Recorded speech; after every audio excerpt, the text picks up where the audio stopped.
మన సోషల్ మీడియాలో top YouTuber, అందరికంటే ఎక్కువ సంపాదించే వ్యక్తి నా అన్వేషణ హర్ష సాయి.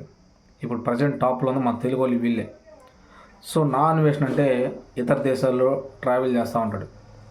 హర్ష సాయి మన ఇండియాలో ఉంటాడు. ఎంతోమంది పేద ప్రజల దగ్గరికి వెళ్ళి స్వయంగా లక్షలు, 5 లక్షలు, 10 లక్షలు అని డబ్బులు స్పాట్లు ఇచ్చేస్తాడు. వాళ్ళ కష్టసుఖాలు తెలుసుకుంటాడు, డబ్బులు పనిచేస్తాడు జెన్యున్గా. కానీ ఇప్పుడు చాలామంది హర్ష సాయి గారి మీద ట్రోలింగ్ విపరీతంగా చేస్తారు. పేద ప్రజలు డబ్బులు పంచుతుంటే ఓకే, బాగానే ఉంది, కానీ అదొక బిజినెస్ అని విపరీతంగా ఆయన మీద ట్రోల్ చేస్తున్నారు. ఆయన ఎక్కడ బెట్టింగ్ వ్యాపారం చేసే లక్షలు సంపాదించి వైజాగ్ దగ్గర ఉన్న హోటల్లో లగ్జరీ లైఫ్ అనిపిస్తానని చెప్పి అతని మీద పడి ఏడుస్తున్నారు. నేను అడుగుతున్న ఇదే యూట్యూబ్ ఛానల్లో మీకు ఇన్కమ్ వస్తుంది, మీరు వేలు లక్షలు సంపాదిస్తున్నారు, ఏ రోజన్నా పేదవాడికి ఒక 10,000 ఇస్తున్నారా? పోనీ ఒక 20,000 ఇచ్చారా? ఏ ఒక్కడికి ఇవ్వాల. ఈరోజు హర్ష సాయి జెన్యున్గా పంచుతున్నాడు, ఆయన మీద మీరు ట్రోలింగ్ చేస్తున్నారు. మీరు 10 రూపాయలు ఎవరికి సహాయం చేయరు, చేసే వాళ్ళని చెడగొడతారు.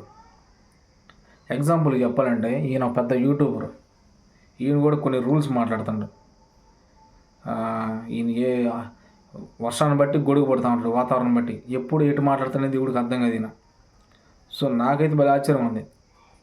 శ్రీనివాసరావు గారు గుండు సూది అని ఒక యూట్యూబ్ ఛానల్ ఉంది, శ్రీనివాస్ AP 175 ఇంకో యూట్యూబ్ ఛానల్, 2 పెట్టాడు. చాలా విషయాలతో ఊర్ల పేర్లు చెప్పడం, ఈయన చెప్పాలంట 12 లక్షలు 15 లక్షలు పంచి పెడతాడు. అది మంచి విషయం. ఈ రోజుల్లో అలా పంచే వాళ్ళు కూడా ఎవరు లేరు, ఉండట్లేదు. సో అది మంచి విషయమే. అయితే ఆయన చేస్తున్న సాయాల్లో ఎక్కడా కూడా ఊరు పేరు చెప్పడైనా, జిల్లా పేరు కానీ, ఊరు పేరు కానీ, ఆ ప్రాంతం పేరు కానీ ఏది చెప్పడు. అది నాకు ఆశ్చర్యం అనిపిస్తుంది. ఆ బార్బర్ హర్ష సాయి ఏ ఊర్లో పెంచాడు, ఏ మండలం, ఏ జిల్లా, ఏ డిస్టిక్లో పెంచాడు అని చెప్పి స్వయంగా చెప్పలేదని చెప్పి మన శ్రీనివాసరావు గారు అంటారు. అసలు శ్రీనివాసరావు గారు నిద్రపోతున్నాడా ఎట్టున్నా నాకైతే అర్థం కావట్లేదు. సోషల్ మీడియా ఇప్పుడున్న పరిస్థితిని బట్టి ఎంత వేగంగా ఉంది.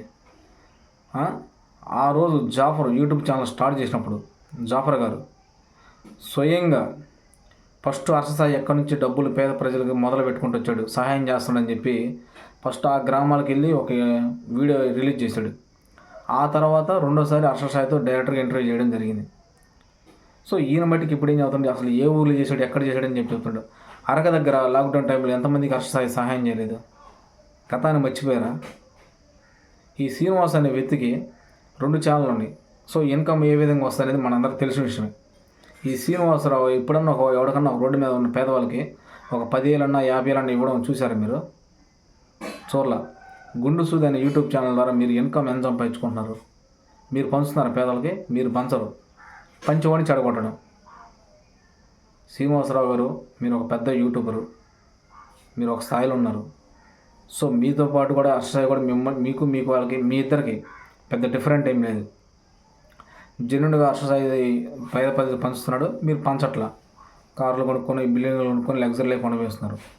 సో చేసే వ్యక్తిని సహాయం చేయనండి, మీరంటే చేయరు కాబట్టి. సో దీన్ని దృష్టిలో పెట్టుకొని ఇప్పుడన్నా హర్ష సాయి మీద వీడియోస్ ఆపండి, లేదంటే మటుకి రివర్స్ మేం చేయాల్సి వస్తుంది మీ మీద వీడియోస్. జాగ్రత్త గుర్తుపెట్టుకోండి. Thank you.